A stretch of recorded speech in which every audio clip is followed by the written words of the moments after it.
Hello everyone, कसे आहात सगळे? तर बघा, आज आपण घेऊन आलेलो आहे छत्रपती संभाजीनगर महानगरपालिकेसाठी जी आपली सॅनिटरी इन्स्पेक्टरची स्वच्छता निरीक्षकची जी भरती आहे, जी की ज्या परीक्षा जी आहे ती आपली IBPS घेणार आहे. तर यासाठी बघा आपण घेऊन आलेलो आहे मोस्ट एक्सपेक्टेड 40 क्वेश्चनची जी सीरीज आहे, ही आपण कंटिन्यू करणार आहे टिल एक्झामपर्यंत. तर बघा, first question. According to the solid waste management rules 2016, waste segregation at source is mandatory. Which of the following is correct classification of waste. तर बघा काय म्हणतोय, अकॉर्डिंग टू सॉलिड मॅनेजमेंट ची जे रूल आहे आपले 2016चा, यानुसार जो वेस्ट सिग्रिगेशन आहे, तर हे सोर्स कोणतं मॅन्डेटरी केलेलं आहे आपल्याला खालीलपैकी ते ओळखायचं आहे. तर बघा, पहिला ऑप्शन आहे तुमचं wet waste, dry waste, hazardous waste. Second आहे biodegradable, non biodegradable, recyclable. Third आहे ऑर्गॅनिक, इनऑर्गॅनिक आणि टॉक्सिक.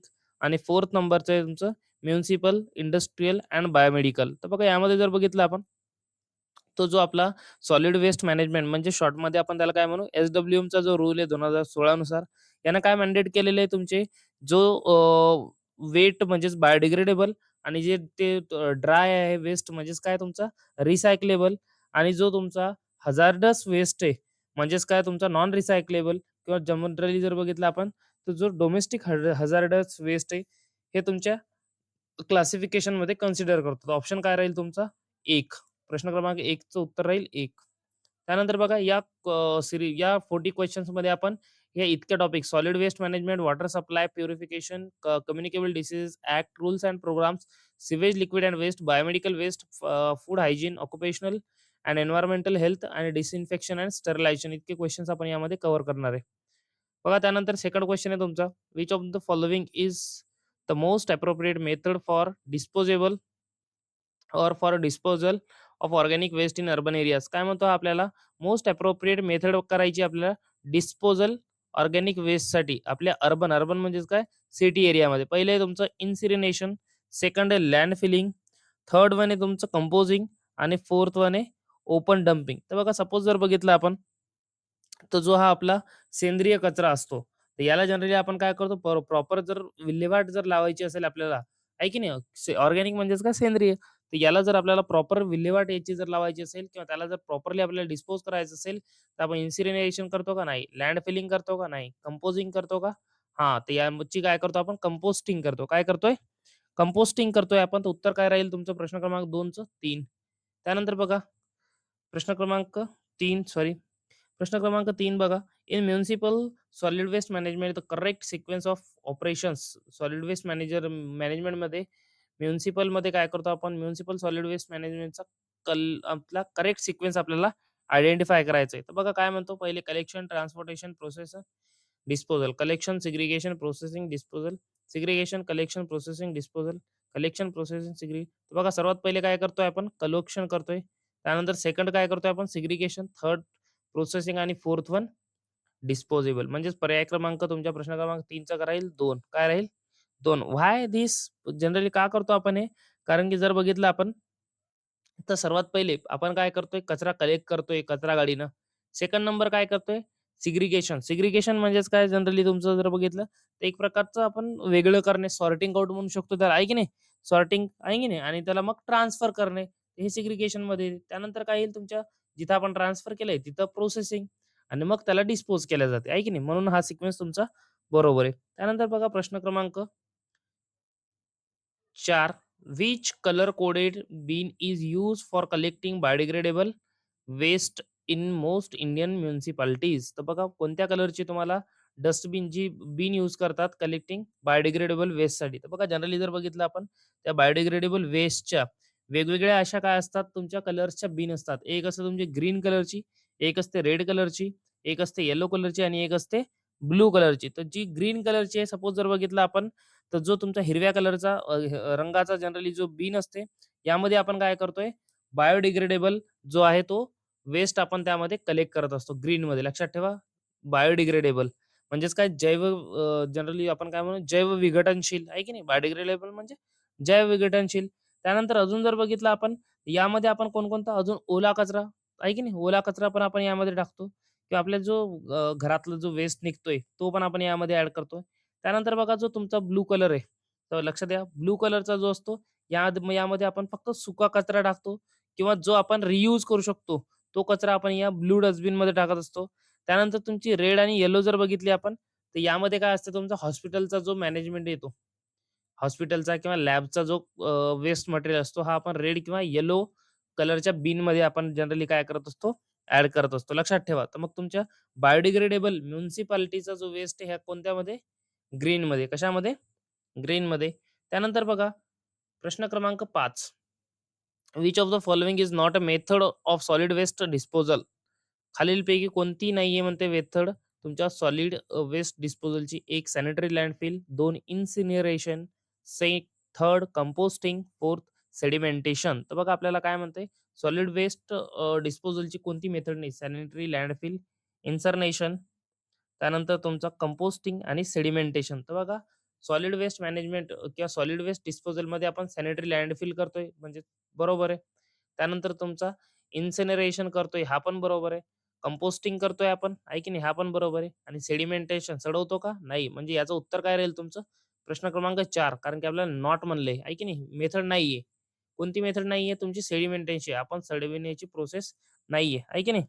त्यानंतर बघा सेडिमेंटेशन काय आहे? एक प्रोसेस आहे. यामध्ये आपण काय करतो? ट्रीटमेंट करतो जनरली.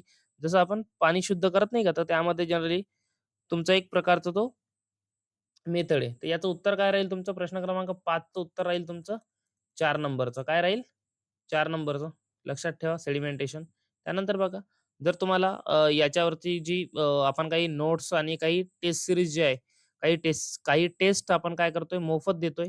या मोफत टेस्टची लिंक तुम्हाला आपल्या या व्हिडिओच्या डिस्क्रिप्शनमध्ये पण मिळून जाईल आणि त्याची लिंक तुम्हाला आपल्याला या नंबरला जर तुम्ही मेसेज केला 9067057977 तर तुम्हाला मी शेअर करतो किंवा आपल्या ग्रुपमध्ये ॲड करतो. चालेल. त्यानंतर बघा प्रश्न क्रमांक 6. Vermi composting uses which organism to convert organic waste into manure? Vermi composting. तर लक्षात ठेवा वर्मी कंपोस्ट म्हणजेच काय? सपोज जर बघितलं आपण, तर एक तुमचं गांडूळ खत. वर्मी कंपोस्ट म्हणजेच काय? गांडूळ खत. या vermi composting uses which organism to convert organic waste into manure? तर वर्मी कंपोस्टिंगमध्ये आपण कोणत्या ऑर्गॅनिझमचा यूज करतोय? जनरली जर बघितलं आपण, तर एक ऑर्गॅनिक वेस्टला आपल्या मॅन्युअर म्हणजेच काय तुमचं खत, खतामध्ये करण्यासाठी आहे की नाही? तर लक्षात घ्या यामध्ये विशेषतः जर बघितलं आपण एक बॅक्टेरिया, दुसरं फंगी, तिसरं अर्थवर्म आणि चौथं गांडूळ सॉरी प्रोटोझोआ. तर याचं काय करतो आपण अर्थवर्म्स म्हणजेच गांडूळचा वापर करत असतो वर्मी कंपोस्टिंगमध्ये आहे की नाही? त्यानंतर बघा 7 number which is the correct order of steps in large scale water purification? Water प्युरिफिकेशनमध्ये सपोज बघा जनरली ज्यावेळेस आपण पहिले काय होतं आपले जे वॉटर होतं सिटीला एखाद्या डॅमनं पाणी यायचं ते डायरेक्ट नदीतून पाणी घ्यायचे. पण आता पाईपलाईन टाकलेली आहे की नाही? पहिले मग काय करायचे ते नदीतून जे पाणी यायचं त्यामध्ये सर्वात पहिले जर बघितलं आपण तर त्या पाण्याला काय करायचे ते जनरली स्टोरेज करायचे. काय करायचे? स्टोअर करतात. त्यानंतर काय करतात त्याला सेडिमेंट करतात. सेडिमेंट म्हणजेच काय त्याला वेगवेगळं करणे त्यामधला घन, कचरा वगैरे. त्यानंतर फिल्ट्रेशन म्हणजेच काय ज्यामधले जे पार्टिकल वगैरे ते रिमूव्ह करणे, आहे की नाही? त्यानंतर अजून जर बघितलं आपण किंवा जे काही इम्प्युरिटीज राहतात पाण्यामध्ये आहे की नाही? त्या किंवा जे काही त्यामध्ये बघा तुमचे आयन्स वगैरे असतात. आयर्न वगैरे आहे की नाही? असे जे काही तुमचे खनिज असतात त्याला वेगळं करतात आणि त्यानंतर मग क्लोरिनेशन करतात. क्लोरिनेशन म्हणजेच काय ती एक डिसइन्फेक्शनची प्रोसेस आहे ज्यामध्ये आपण काय करतो मायक्रो ऑर्गॅनिझमला किल करतो त्या पाण्यामध्ये जर असेल तर शुद्धीकरण. म्हणजे ऑप्शन क्रमांक 2 राहील. त्यानंतर बघा प्रश्न क्रमांक 8. The chlorine demand of water is difference between chlorine added and chlorine remaining, chlorine added and chlorine reconsumed by pure impurities, total chlorine and free chlorine and combined chlorine. तर बघा काय म्हणते chlorine demand for chlorine demand of water is the difference between. तर आपल्याला वॉटरची chlorine demand ओळखायची आहे. तर हे कोणत्या दोघांच्या मधातला डिफरन्स आहे असं विचारलं आपल्याला. तर लक्षात घ्या chlorine demand of water is difference between chlorine added and chlorine remaining. Chlorine added and chlorine remaining यांच्या दोघांच्या मधला तो काय आहे? डिफरन्स आहे. मग याचं उत्तर काय होऊन जाईल तुमचं? पर्याय क्रमांक 1. काय होऊन जाईल? पर्याय क्रमांक 1. त्यानंतर बघा प्रश्न क्रमांक 9. What is the acceptable free chlorine residual in drinking water after 1 hover of contact time? तर बघा लक्षात घ्या. आता हे क्लोरीन तुम्हाला सपोज जर बघितलं आपण, तर फ्री क्लोरीन जो आहे तुमच्या वॉटर बॉडीजमध्ये सपोज आपण आता बॅक्टेरियाला किल करण्यासाठी यूज केलाय. तर मग आपण ते केल्यानंतर काय म्हणते what is the acceptable free chlorine residue in drinking water after 1 hover of contact time. तर सपोज आपण एक ट्रीटमेंट केलं क्लोरिनेशनचं आणि त्याच्या 1 तासानंतर आपण जर तो पिण्यासाठी योग्य आहे का? किंवा त्याच्यामध्ये किती क्लोरीन आपल्याला आढळते असं विचारलेलं आहे. यामध्ये बघा तुमचं जनरली जर बघितलं आपण तर 0.5 ते 1 एमजी पर एमजी पर लिटर आपल्याला तो क्लोरीन त्यामध्ये आढळत असतो. कारण की जनरली जर बघितलं आपण तर जे आपल्या WHO आहे, वर्ल्ड हेल्थ ऑर्गनायझेशन आणि जे BISची एक रिपोर्ट येते यांच्यानुसार एका तासानंतर जनरली जर बघितलं आपण तर 0.5 ते 1 एमजी पर लिटर आपल्याला फ्री क्लोरीन उरले पाहिजे. त्यामुळे आपण जनरली जर बघितलं किंवा त्यापेक्षा जर कमी जर असलं, तर तो अप्रभावी किंवा आपण त्याच्यापेक्षा जर जास्त असलं, तो अप्रिय चव किंवा त्याची चव जी आहे ती आपल्याला चांगली लागणार नाही, आहे की नाही? त्यानंतर बघा प्रश्न क्रमांक 10. Which instrument is used to measure settleable solids in wastewater? आपल्याला जे major settleable solids in waste water तर आपल्याला जे वेस्ट वॉटर आहे त्यामधलं जो आपण एक असतो ना सेटल टँक असतो बघा सेटल टँक म्हणजेच काय आपण ते कचरा खाली बसू देतो त्यामध्ये आहे की नाही तर त्याच्यासाठी कोणता आपण इन्स्ट्रुमेंट यूज करतोय आपल्याला विचारलेलं आहे तर लक्षात घ्या हे आपण इन्स्ट्रुमेंट जो आहे तुमच्या सेटलेबल सॉलिड्स मेजरमेंट वेस्ट वॉटर मध्ये जो करत असतो ते तुमचा इमहॉफ कोन कोणता आहे इमहॉफ कोन फर्स्ट ऑप्शन तुमचा इमॉफ कोण राहील? कारण की जनरली इमॉफ शंकू हा जो तुमचा आहे, हा पारदर्शक असतो आणि जो पाण्यातील तुमच्या काय आहे स्थिरीकरण योग्य आणि त्यामधला तो जो आहे, त्याची डेन्सिटी मेजर करतो. म्हणजेच काय त्याचं घन पदार्थ मोजतो आणि त्यानुसार जो आहे तो आपण जनरली एका तासानंतर त्याचा सॅम्पल घेऊन त्याच्यामध्ये मिली पर लिटर किती आहे त्यामध्ये ते आपण रीड करत असतो. त्यानंतर बघा प्रश्न क्रमांक 11. Which of the following is a surface water source surface वॉटरचा सोर्स कोणकोणता विचारलेला आहे आपल्याला तर लक्षात घ्या एक tubewell second deep well third river आणि फोर्थ स्प्रिंग तर लक्षात घ्या तुमचा जो सरफेस वॉटर आहे याचा जो बेस्ट सोर्स आहे that is nothing but the river काय राहील रिव्हर कारण की बघा जे आपले सरफेस वॉटर म्हणजेच काय आपले जे पृष्ठभागावर पृथ्वीच्या जे आढळतात पाणी त्याला आपण हे म्हणतो आहे की नाही सरफेस वॉटर म्हणतो. तर यामध्ये जनरली जर बघितलं आपण तर जे हे तुमचे बाकीचे ट्यूबवेल झालं, डीप वेल झालं आणि जे स्प्रिंग्स आहेत. तर हे काय आहे तुमचे ग्राउंड वॉटरचे सोर्सेस आहे. ग्राउंड वॉटरचे सोर्सेस आहे कारण की हे आपल्याला जनरली जमिनीच्या आतमध्ये आढळतात. बट हे जे रिव्हर आहे, रिव्हर म्हणजेच काय तुमची नदी. हे आपले जमिनीच्या वरती आढळते म्हणून आपण त्याला सरफेस वॉटर असे म्हणतो. त्यानंतर बघा प्रश्न क्रमांक 12. The presence of excessive fluoride in drinking water causes तर बघा जास्त आपल्या जर पिण्याच्या पाण्यामध्ये फ्लोराईडचं जर प्रमाण जास्त जर झालं, तर त्यामुळे कोणकोणते आपल्याला कारण विचारले त्यामुळे आपल्याला कोणकोणत्या समस्या उद्भवू शकतात. तर बघा पहिले तुमचं dental carries, second skeletal fluorosis, third rickets आणि फोर्थ गॉइटर. तर लक्षात घ्या, आपल्याला जर फ्लोराईड पाण्यामध्ये जर जास्त झालं पिण्याच्या, त्यामुळे आपल्याला जो रोग आहे दॅट इज स्केलेटल फ्लोरोसिस हा होतो. कोणता होतो? स्केलेटल फ्लोरोसिस आणि या स्केलेटल फ्लोरोसिसमध्ये जनरली जर बघितलं आपण, तर हा तुमचा जनरली याचं प्रमाण जर विचारलं आपल्याला किती जर झालं फ्लोराईड, तर हे तुमच्या 4 एमजी पर लिटरपेक्षा जर जास्त झालं. किती? 4 एमजी. 4 एमजी पर लिटरपेक्षा जर जास्त झालं, तर आपण म्हणू शकतो की त्यामुळे आपल्याला स्केलेटल फ्लोरोसिस होते. स्केलेटल फ्लोरोसिस म्हणजेच काय रे? जनरली जर बघितलं आपण, यामुळे तुमचे जे हे हाडं आहेत, हे दुखायला लागतील किंवा जनरली जर बघितलं आपण, तर हे तुमचे जसं बघा थंडीमुळे कशी दातं अकडतात, तसे दातं अकडायला लागतील. त्याला आपण डेंटल फ्लोरोसिस म्हणतो. त्यानंतर अजून जर बघितलं आपण, तर जे आपले जॉइंट आहे, हे जॉइंटचं काय म्हणजे सांधे दुखतील, आहे की नाही? तर अशा वेगवेगळ्या जनरली तुमच्या समस्या उद्भवू शकतात जर आपला जो फ्लोराईड आहे याचं जर कॉन्सन्ट्रेशन जास्त जर वाढलं पाण्यामध्ये तर. त्यानंतर बघा match the following diseases with your positive agents correctly. तर बघा आपल्याला डिसीज आणि पॉझिटिव्ह एजंट ओळखायचं आहे. Typhoid, malaria, rabies, amoebiasis. तर लक्षात ठेवा सर्वात पहिला जो रोग आहे that is nothing but the आपला रेबीज. रेबीज कशामुळे होतो? व्हायरसमुळे होतो. रेबीज कशामुळे होतो? व्हायरसमुळे होतो. त्यानंतर बघा सेकंड जो आहे तुमचा टायफॉइड. हा टायफॉइड जर बघितला आपण, तर टायफॉइड बघा तुमचा हा बॅक्टेरियापासून होत असतो. आहे की नाही? तुम्ही जर बघितलं असेल, एक टायफी नावाचा बॅक्टेरिया आहे. स्पेसिस त्याचं टायफी आहे, जीनसचं नाव सध्या लक्षात नाही. त्यानंतर बघा मलेरिया जो आहे, हा मलेरिया आपला जनरली जर बघितलं आपण, तर हा होत असतो तुमच्या व्हायरसमुळं, आहे की नाही? आणि आपण स्टार्टिंगलाच म्हटलं तुम्हाला, की जो रेबीज आहे, हा रेबीज पण कशामुळे होतो तुमच्या? व्हायरसमुळेच होतो. त्यानंतर बघा अमिबियासिस, तर याचं उत्तर काय राहील तुमचा प्रश्न क्रमांक 13चं 1. कारण की बघा यामध्ये सर्व उत्तर काय जुळतायत आणि डी मग तुमचा अमिबियासिस हा कशामुळे होतो? प्रोटोझोआमुळं. कशामुळे होतो? प्रोटोझोआमुळं. त्यानंतर बघा प्रश्न क्रमांक 14.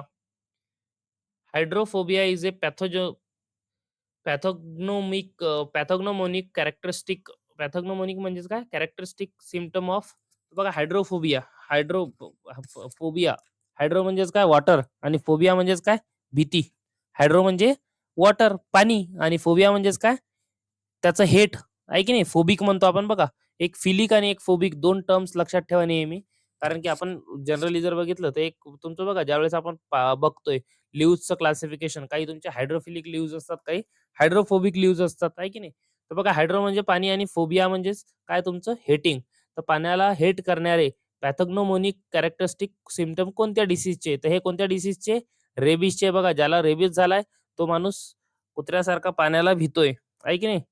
तर हा एक बेस्ट रिझन आहे आपल्याला. त्यानंतर बघा प्रश्न क्रमांक 15. Which of the following is not a mosquito borne disease? Mosquito borne disease नाहीये. डेंग्यू, जॅपनीज एन्सेफॅलायटिस, चिकनगुनिया आणि टायफॉइड. तर लक्षात घ्या, जो तुमचा मॉस्किटो बॉर्न डिसीज नाहीये असं विचारलेलं आहे आपल्याला. तर मॉस्किटो बॉर्न डिसीज अगोदर आपण कोणकोणते आहे ते बघू शकतो. तर बघा सर्वात पहिले जर बघितलं आपण तर डेंग्यू आहे हा तुमच्या मॉस्किटोपासून होतो. जॅपनीज एन्सेफॅलायटिस हा पण याच्यापासूनच होतो. चिकनगुनिया हा पण मॉस्किटो बॉर्न डिसीज आहे. मग काय तुमचा टायफॉइड नाहीये. मग उत्तर काय राहील याचं? ऑप्शन क्रमांक 4. त्यानंतर बघा प्रश्न क्रमांक 16. The parotid gland enlargement with tenderness is characteristic of. लक्षात घ्या. काय म्हणतोय आपल्याला हा? The parotid gland enlargement with tenderness is characteristic of. तर यामध्ये बघा तुम्हाला पॅरोटिड ग्लँडची जी साईज आहे हा वाढते. तर हे कशामुळे होते? तुम्हाला असं विचारलेलं आहे. तर लक्षात घ्या हे होते तुमच्या एक जनरली आपण काय म्हणतो त्याला हे तुमचे जे गाल आहे, गालफुगी जनरली किंवा मम्स हा तुमच्या मम्समुळे होतो. म्हणजेच काय तुमचा ऑप्शन क्रमांक ए राहील. कशामुळे येते होतो ह्या?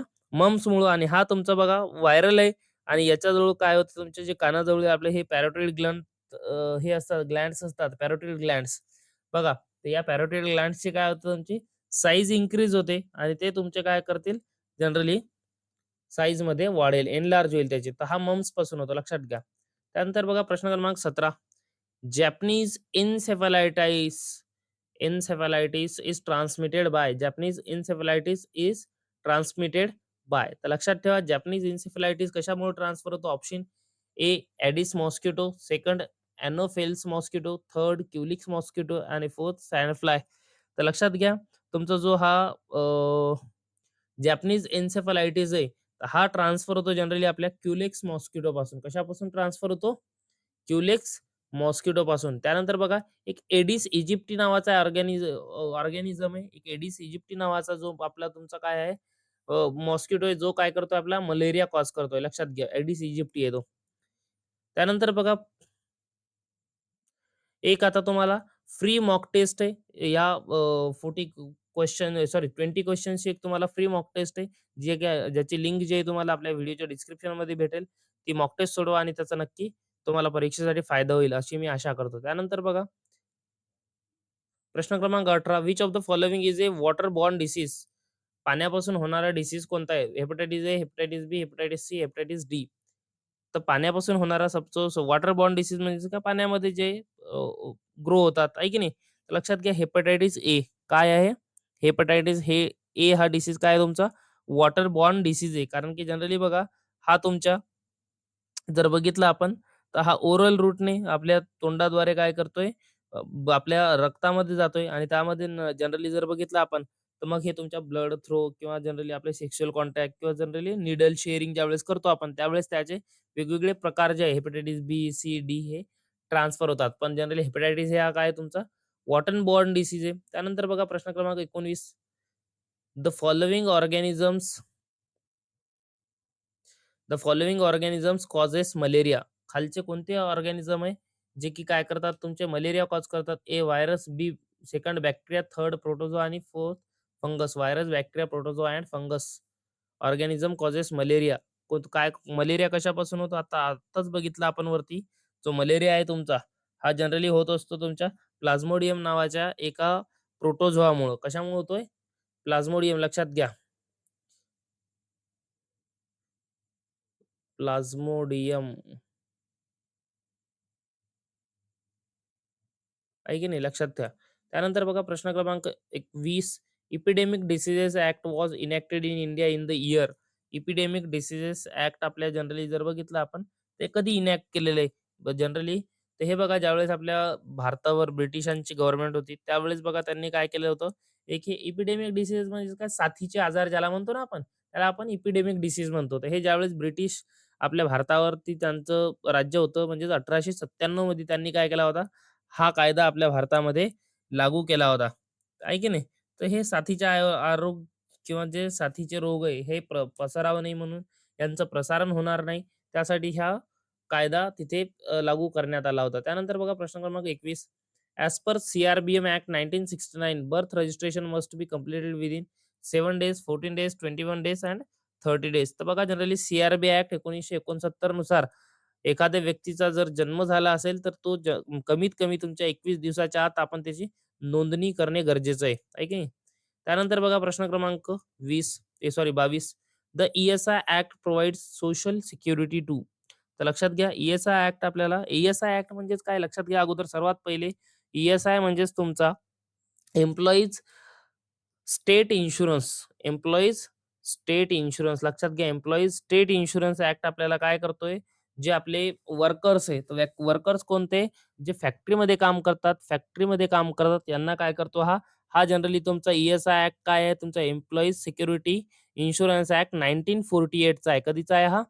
1948 चा ॲक्ट आहे बघा. जे कामगार विभागाची तयारी करत असतील त्यांना आता हे कायदे आहेत, आहे की नाही? हा मर्ज झालेला कायदा आहे. तर हा तुमच्या फॅक्टरीचे जे कारखान्यामध्ये जे मजदूर काम करतात त्यांच्या जे प्रोटेक्शन आहे, सिक्युरिटी त्यांना प्रोव्हाईड करण्याचं काम हा कायदा करतो. त्यानंतर बघा Ilbert bill 1883 was introduced during the tenure. कोणाच्या कार्यकाळामध्ये? टेन्युअर म्हणजेच काय कार्यकाळ. कोणाच्या कार्यकाळामध्ये इल्बर्ट बिल हा काय केलेला आहे आपण इनॅक्ट केलेला आहे किंवा हा कायदा जनरली आपला प्रस्थापित किंवा मांडण्यात आलेला होता.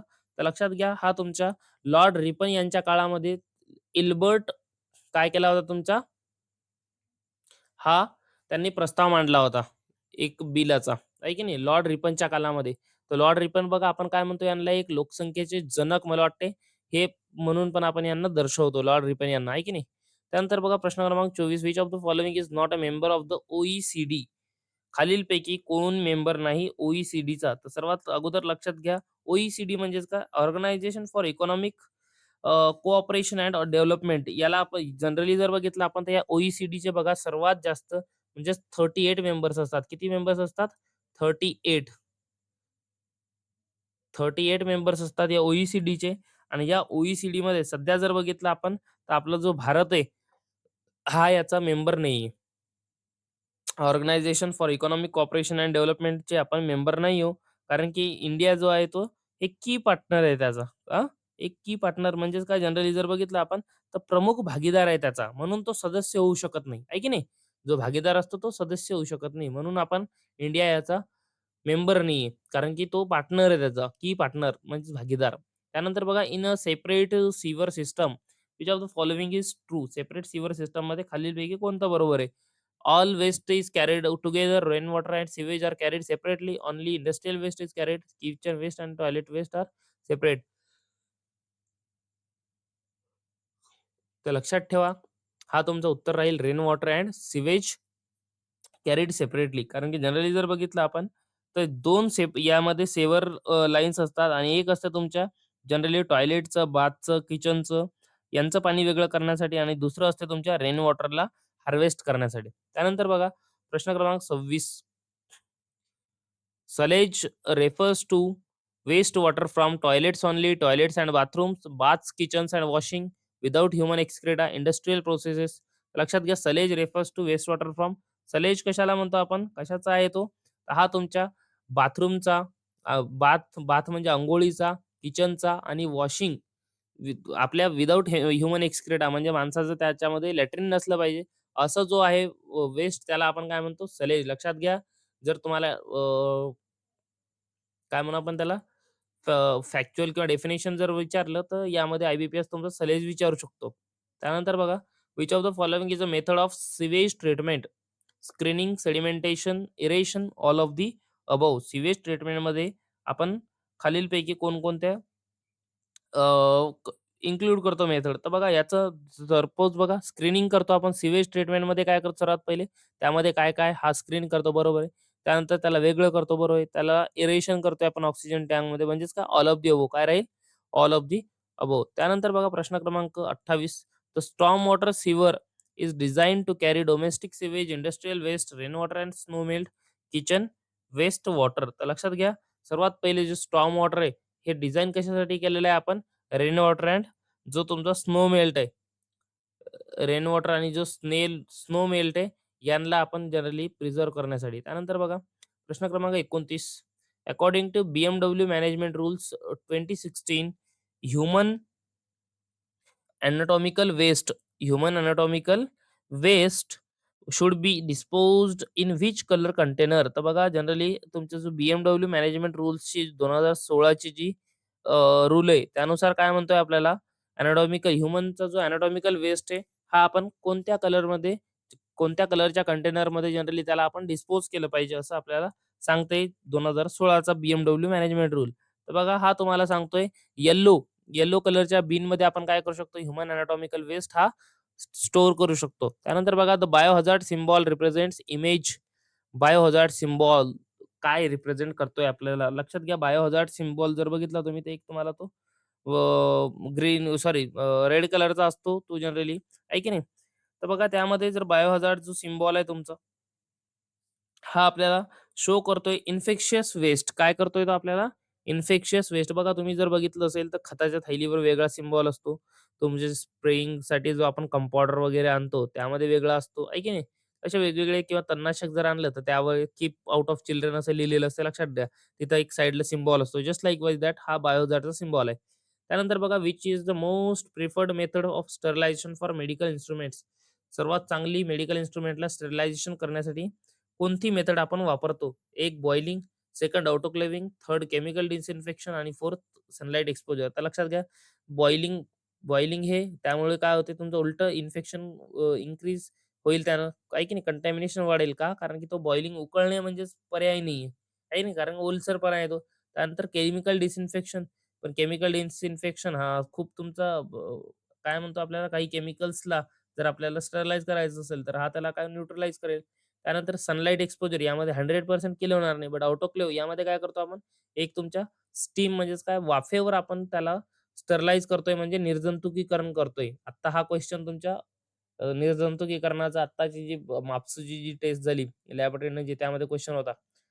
त्यानंतर बघा प्रश्न क्रमांक 32 biomedical waste includes all except used syringes and needles, human tissues and organs, municipal dry waste आणि ब्लड प्रॉडक्ट्स. तर बघा याचं जर बघितलं आपण तर बायोमेडिकलमध्ये तुमचे यूज सिरिंज पण येतात. तुमचे ह्युमन टिश्यूज ऑर्गन पण येतात आणि ब्लड प्रॉडक्ट्स पण येतात. फक्त यामध्ये काय येणार नाही तुमचं म्युनिसिपल ड्राय वेस्ट येणार नाही. लक्षात ठेवा. त्यानंतर बघा प्रश्न क्रमांक 33 which of the following is a perishable food item requiring refrigeration. खालीलपैकी कोणता फूड आयटम आहे ज्याला तुम्ही पेरिशेबल आहे म्हणजेच तो तुमचा खराब होऊ शकतो जर आपण फ्रिजमध्ये नाही ठेवलं तर. एक pulses, second wheat flour, third fresh meat आणि फोर्थ पिकल्स. तर लक्षात घ्या तुम्ही पिकल्स आहे याला फ्रिजमध्ये नाही ठेवलं तरी चालते. व्हीट फ्लोअर आटाला गहूचा जो आटा असतो त्याला जर नाही ठेवलं चालते. पल्सेसला नाही ठेवलं चालते. पण फ्रेश जो मीठ असतो याला तुम्ही फ्रिजमध्ये ठेवणं गरजेचं आहे. नाहीतर तो स्मेलिंग करायला लागतो, डिकंपोज होतो.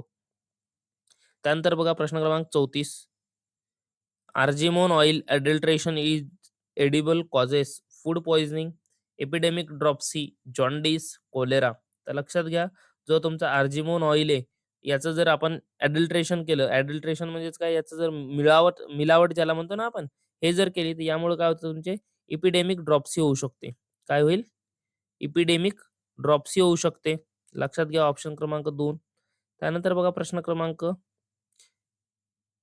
35 as per food hygiene principles which practice is not recommended. Hygiene ज्यावेळेस आपण फूड हायजीन बघतोय, आहे की नाही? तर त्यावेळेस आपल्याला ही खालीलपैकी कोणती प्रॅक्टिस आपण अव्हॉइड करतोय किंवा खालीलपैकी कोणती ॲक्टिव्हिटी आपण रिकमेंड नाही करत, आहे की नाही? पहिलं बघा separating cooked and raw material, storing food uncovered, washing hands before cooking, maintaining proper. तर लक्षात घ्या, मला वाटतं याचं उत्तर राहील तुमचं प्रश्न क्रमांक 35चं 2. कारण की आपण स्टोअरिंग फूड अनकव्हर्ड, फूड फूड का आपण उघडं ठेवतो का? नाही. म्हणजे हा उत्तर राहील तुमचा. त्यानंतर बघा प्रश्न क्रमांक 36, occupational lung disease caused by silica dust is called. सिलिकामुळं तुमच्या काय होईल, जो डस्ट होत असतो, सिलिका म्हणजेच काय पांढऱ्या कलरचा पावडर असतो, लक्षात घ्या. या सिलिकाच्या पावडरमध्ये जो डिसीज होतो, त्याला आपण सिलिकॉसिस म्हणतो. काय म्हणतो? सिलिकॉसिस, लंगचा डिसीज आहे तो. त्यानंतर बघा which of the following is not a greenhouse gas. खालीलपैकी तुमचा ग्रीनहाऊस गॅस कोणता नाहीये, असं विचारलेलं आहे. तर लक्षात घ्या, कार्बन डायऑक्साईड हा तुमच्या ग्रीन गॅसमध्ये येतो, मिथेन पण येतो, नायट्रस ऑक्साईड पण येतो, पण तुमचा ऑक्सिजन येणार नाही. ग्रीनहाऊस गॅसेसमध्ये ऑक्सिजन आपण जनरली इन्क्लूड नाही करत. त्यानंतर बघा प्रश्न क्रमांक 38, the audible effect of noise pollution is headache, deafness, high blood pressure, insomnia. Insomnia म्हणजे काय? झोप नाही येणे. Audible effect of noise pollution, याच्या ऑडिएबल तुमच्या ऐकण्याजोगे परिणाम कोणकोणते होऊ शकतात? तर लक्षात घ्या, यामुळे तुमचा डीफनेस येऊ शकते. डीफनेस म्हणजे तुम्हाला आवाजाची खोली येईल, म्हणजे लवकर आवाज ऐकू येणार नाही. त्यानंतर बघा most effective way to reduce air pollution. आपल्याला हवेचं जो प्रदूषण आहे, हा कमी करायचा असल्यास काय करावं? Using fire crackers, increasing public transport, burning municipal waste, cutting more trees. आपल्याला काय करायचंय? एअर पोल्युशन काय करायचं? कमी करायचंय. तर आपण काय करू? युजिंग फायर क्रॅक यूज करतो का आपण? नाही. बर्निंग म्युनिसिपल वेस्ट नाही. तर याचं उत्तर राहील तुमचं 39चं 2, इन्क्रीजिंग पब्लिक ट्रान्सपोर्ट. हे राहील का? 39चं लक्षात घ्या. Increasing public transport. उत्तर काय राहील तुमचं? एअर पोल्युशनला आपण करण्यासाठी 2. कारण की जनरली जर बघितलं आपण, पब्लिक ट्रान्सपोर्ट आणि इलेक्ट्रिक व्हेइकल जर आपण वापरले, यामुळं काय होईल तुमच्या, आहे की नाही, वाहन कमी होतील. सपोज 10 जण 10 वेगवेगळ्या गाड्या घेऊन जाण्यापेक्षा एकाच गाडीमध्ये जायचं, आहे की नाही? म्हणून तुमचं उत्तर राहील 2. त्यानंतर बघा प्रश्न क्रमांक 40, the difference between sterilisation and disinfection is that sterilisation. Difference आहे तुमच्या स्टरलायझेशन आणि डिसइन्फेक्शनचा. स्टरलायझेशन काय म्हणते? Kills only pathogenic micro organism, kill micro organism including spores, use only chemicals, is less effective than disinfection. तर लक्षात घ्या, याचं उत्तर जर बघितलं आपण, काय राहील तुमचं? 2. It kills all micro organism including spores. हे सर्व मायक्रो ऑर्गॅनिझमला किल करतो, स्पोर्सला सुद्धा.